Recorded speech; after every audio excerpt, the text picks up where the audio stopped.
Alright, welcome back. Welcome to another day, another news cycle. Up first, we've got, Trump and the Supreme Court pick. It's announced Saturday. It's going to be at the White House. On Friday, he is meeting with Barbara Lagoa, one of the possible candidates. And on Friday, while he's in Florida, so who knows? Speculation, possibly, who knows? Amy Coney Barrett still seems to be number one.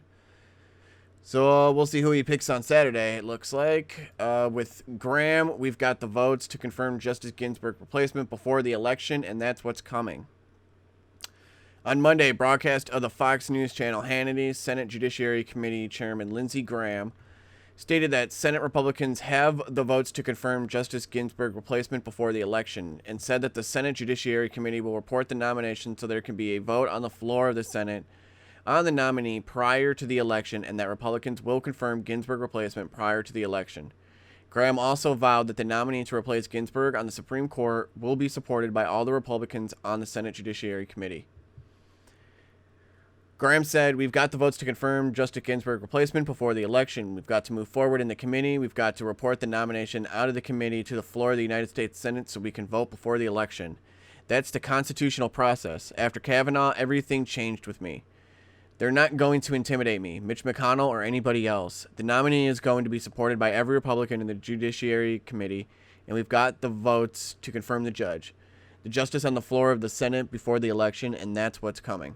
We've also then got from Ocasio-Cortez, impeachment of AG Barr, Trump on the table to stop the SCOTUS pick. So, she's trying to float the idea of trying to go with impeachment, but then so is Nancy Pelosi, so Trump basically just says, go ahead, try. We got right here from Breitbart, go ahead. Donald Trump dares Nancy Pelosi to try to impeach him again. President Donald Trump on Monday spoke about House Speaker Nancy Pelosi refusing to rule out impeachment to stop him from nominating a replacement for Justice Ruth Bader Ginsburg on the Supreme Court. "Go ahead, I want them to do that. I'm the only guy in the world that could get impeached for trying to fill a seat on the Supreme Court," Trump said during a rally with supporters in Ohio on Monday night. I mean, he has every right to. This has happened 29 times. The only reason people are up in arms is because it's Ruth Bader Ginsburg's seat. Because they have just some holier-than-thou regard over just the actual seat itself and not her. For some, that's what it just feels like, at least to the politicians on the left. Maybe the people actually go for Ruth Bader Ginsburg, but not the politicians. We got also Ted Cruz. Everybody has changed their position. Ted Cruz defends Republican senators' decisions to back Donald Trump's Supreme Court nominee after failing to support Barack Obama's in 2016. I mean, they didn't have to. I mean, Obama didn't have the Senate at the time, so that's why it didn't really go through. He just didn't get a Supreme Court nominee through the Senate in 2016, right before the election. He tried to do it. I mean, they all try to do it. Like I said, it's happened 29 times. 10 of those times has happened with the president and the Senate having majority of, with the same party. And 9 of those 10 actually went through. So it happens. It's probably going to happen. It's just they're doing it really fast because, I mean, it kind of needs to. We can't have a split 4-4 for an election, especially one of the most divisive ever. Come on, like in Joe Biden's words. Come on, man. Come on, guys. Come on. Up next is some of the protesting that's starting to get out of hand again. Louisville pub owner squashes rumors that triple homicide suspect had Breonna Taylor T-shirt. We don't know if it was a political motivation or not.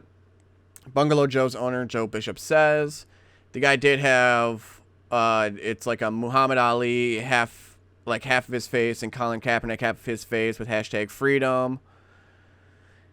So, I mean, you could almost argue that it is political. You could argue it's not. It's probably that this got snapped, with all the divisiveness that is going on. I'm sure this guy probably just snapped.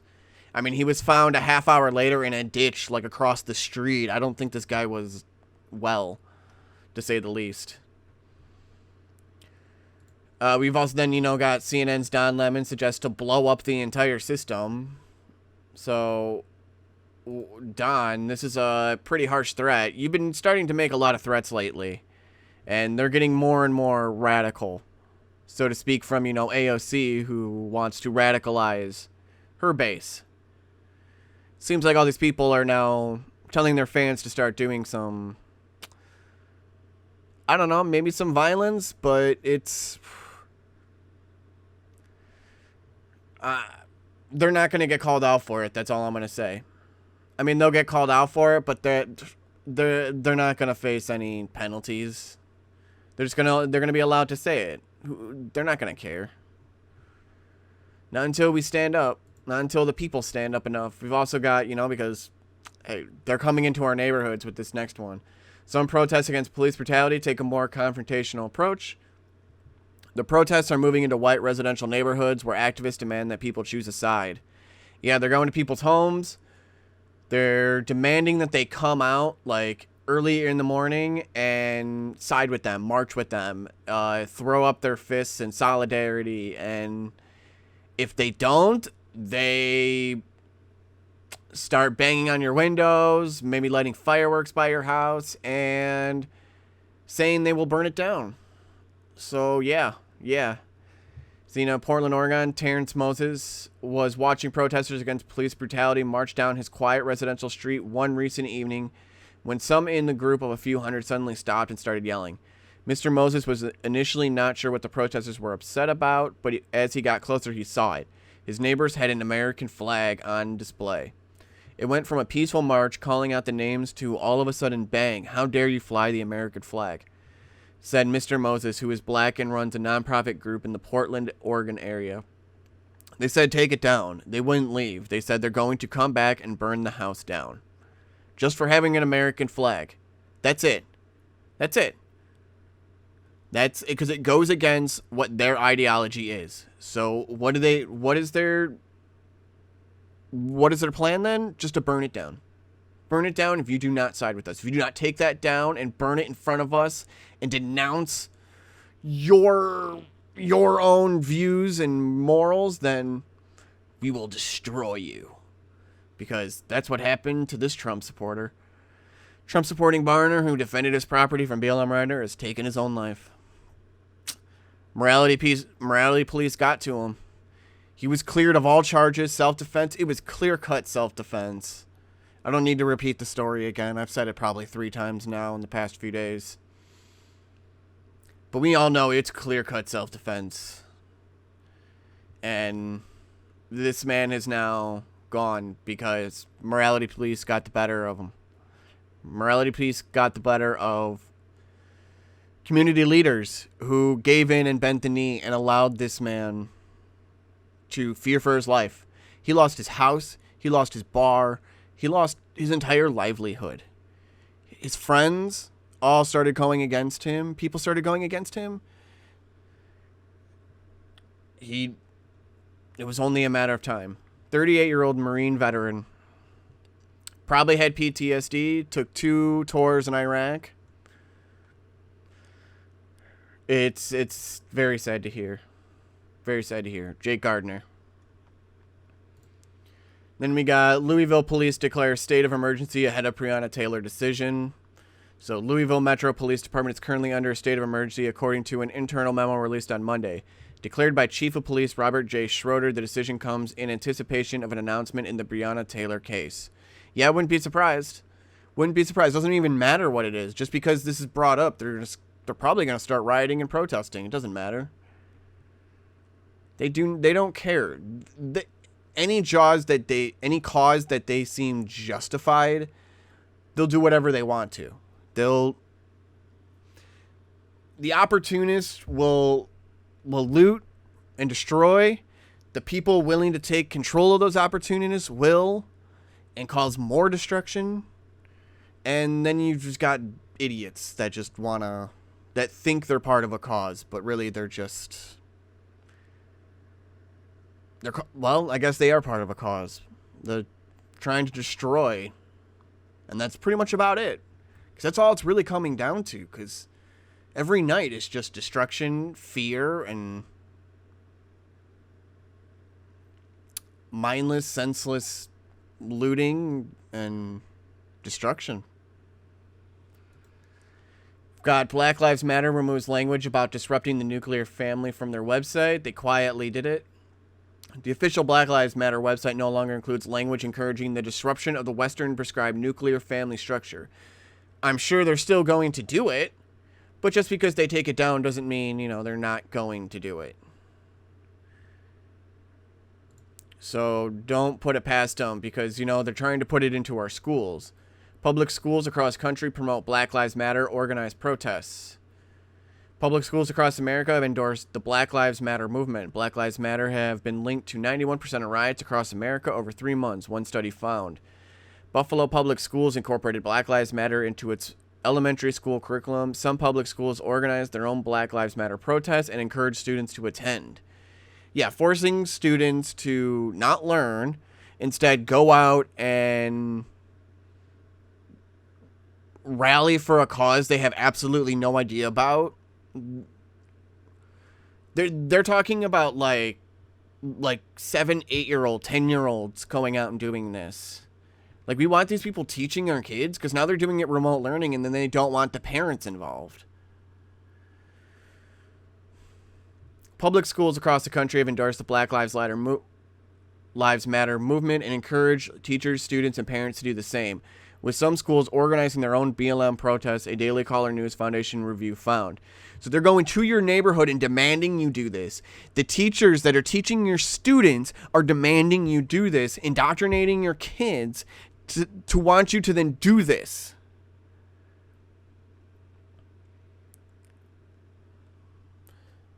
This has just become almost insanity here, because can you even believe this is real? Because yeah, it is, I guess, because this is what they're doing. They're throwing this stuff into schools. I mean, this article it's not even just 1 or 2.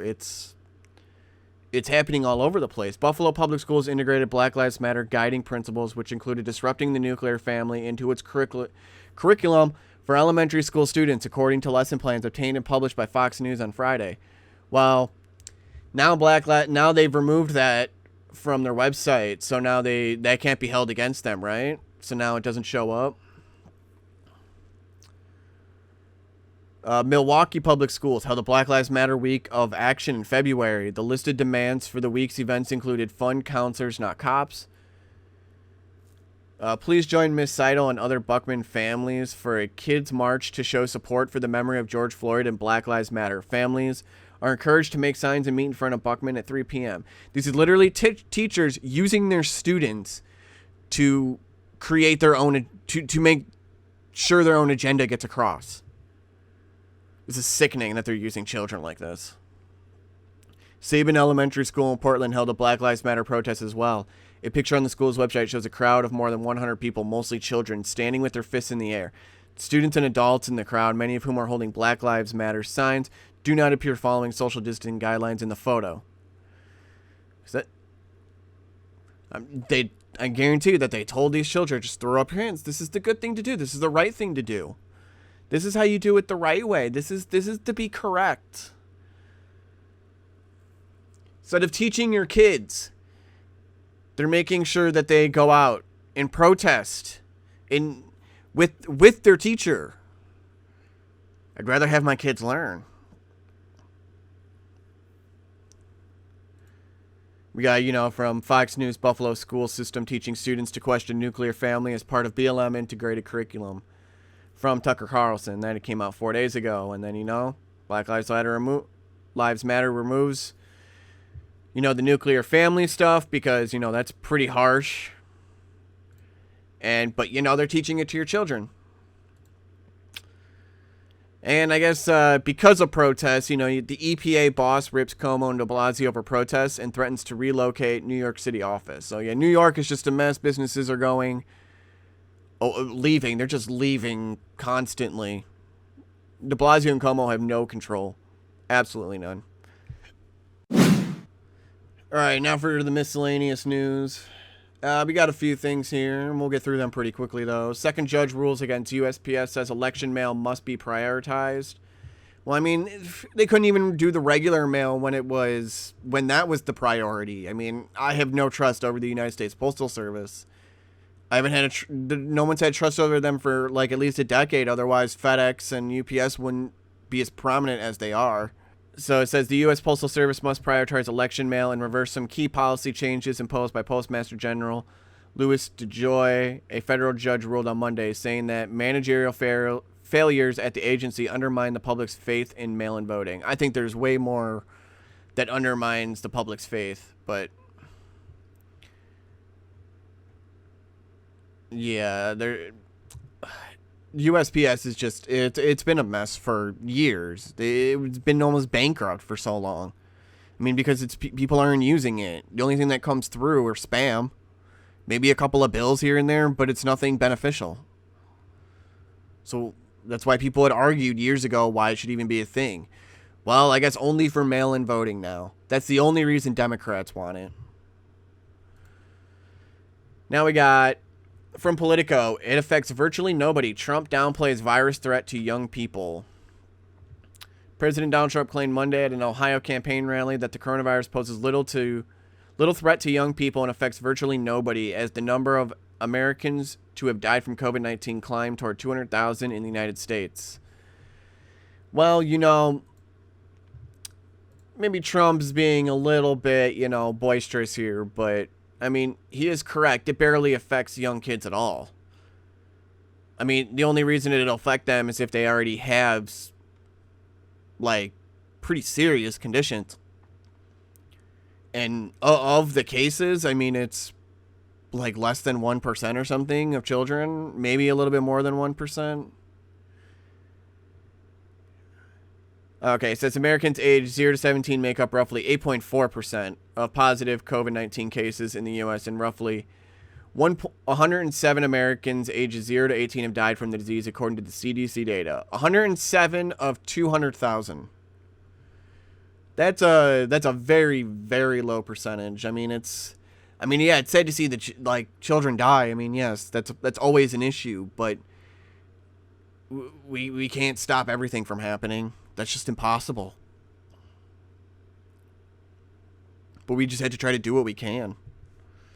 And I think that's what Trump has done. But with the Democrats trying to stop him at every turn, I mean, they were telling people to go out when all this was starting to become a problem. They were telling them to go to Chinatown. Nancy Pelosi was in Chinatown telling them to go out while this was becoming an issue. We also got the CDC stumbles again. We had talked about this yesterday. Mistakenly posted draft guidance about airborne COVID-19 spread. Just spreading some more misinformation, I guess, or something. I don't know. Because are they not going to get their facts straight? Was this actually going to come out eventually, like right before the election? Like a week before the election or something? Is that what's their plan? Who knows? But, CDC made a pretty big fumble. Shows they have no idea what's going on. Because they keep flip-flopping like crazy just to fit whatever narrative they want. It's crazy. Because with how much flip-flopping, I think it's probably like the fourth time if this draft was actually real. All right, Trump could face tax fraud probe. Manhattan prosecutor says for first time. Manhattan's district attorney said on Monday he might have grounds to investigate President Donald Trump and his businesses for tax fraud as he seeks to persuade a federal appeals court to let him obtain Trump's tax returns. So, it's just people going after Trump's tax returns, trying to dig up whatever they can on him. Maybe they will, maybe they won't. Maybe they'll find something, maybe they won't, who knows? But they're going to try. NYPD officer arrested on charges of spying for China. A New York City police officer was arrested after allegedly spying on China's behalf for the past 6 years. Baimadaji Angwang, 33, who worked as a community affairs liaison in Queens, spied on Tibetans living in the U.S. and reported back to New York's Chinese consulate. A criminal complaint unsealed Monday alleges. The Eastern District of New York Federal Court in Brooklyn charged Angwang with acting as an illegal foreign agent, as well as counts of wire fraud, making false statements, and obstruction. So, that sucks for him. That's all I gotta say. I mean, it's Maybe it's true, maybe it's not. Like I said, we get to question everything at this point. Who knows what's true, what's not, but he probably was. Doesn't seem like it was. It's not like he was stealing technology and educational secrets and all this other, or not, but new technology and stuff coming out of universities like, some professors were. Those are some pretty serious charges there. That's, yeah. That's an independent property thing, and China already has a huge problem with that. That's more than an independent property thing. That's just foreign interference. Trump tells the UN to hold China accountable for coronavirus. President Donald Trump told the United Nations General Assembly that it must hold China accountable for the coronavirus Tuesday. Trump spoke about COVID-19 in a pre-recorded speech to the UN General Assembly, blasting China and defending his own record on responding to the pandemic. The New York Times reported the COVID-19 death toll in the U.S. is nearly 200,000, according to a Centers for Disease Control and Prevention tracker. Could have been way worse, They were trying to say 2 million would have died, or more, 20 million possibly, or if you're Joe Biden, 200 million have already died. Joe. Well, speaking of a Joe, we got Joe Rogan. His platform grows, so does the media and liberal backlash. Why? So he's being smeared because people want Joe Rogan to moderate a Donald Trump-Joe Biden debate. And, so the smears started coming as soon as that started getting popular. Because, you can't have Joe Biden debate. He can't last 4 hours. So they're just trying to smear Joe Rogan now. Trump administration teams up with Tim Tebow to announce $100 million to fight human trafficking. So that's awesome. They've already been doing a lot to fight human trafficking. They saved a lot of young people's lives, a lot of children's lives over the last 4 years that the media will not talk about. Thousands and thousands of children. So to have another $100 million to help fight it would be huge. Maybe, it'll stop, the world trading a lot of human trafficking throughout the world. We got House Democrats' more delay on spending bill vote. So the Democrats are just trying to fear the people by, by then trying to, have a government shut down and not, finance it. So Democrats seem to do this at least once a year, at least once a year. So it's not that big of news. NASA unveils $28 billion plan to land first woman and next man on the moon in 2024. So that'd be cool. Get space traveling again. Maybe we'll start getting a lot of people up there. We'll start doing some more space exploration, because that'll be awesome. I'd be down for that. I mean, sign me up. If there's space exploration, I'll go out there. I'll search the stars. I'm down.